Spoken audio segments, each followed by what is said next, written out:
আমাকে জনাব তারেক রহমান সাহেব এখানে পাঠিয়েছেন।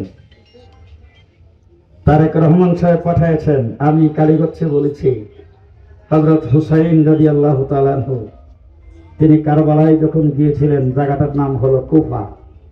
সেখানে যাওয়ার পরে লোকজন যখন তার বিরুদ্ধে অস্ত্র ধরেছে, তখন তিনি সেই জায়গায় যেই বক্তব্য দিয়েছিলেন, সেই বক্তব্যটা কবির ভাষায় কবি সুন্দর করে আমাদের সামনে উপস্থাপন করেছেন।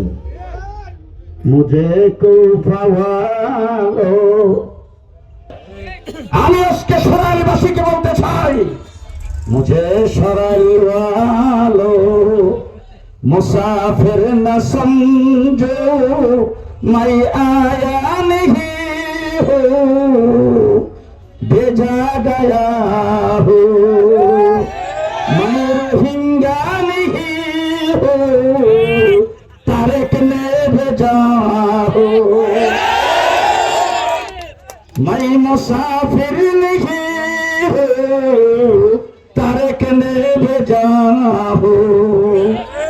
আমাকে জনাব তারেক রহমান সাহেব এখানে পাঠিয়েছেন। আমাকে বিএনপির মহাসচিব সাংবাদিক সম্মেলনে ঘোষণা করে খেজুর গাছ দিয়ে এখানে পাঠিয়েছেন।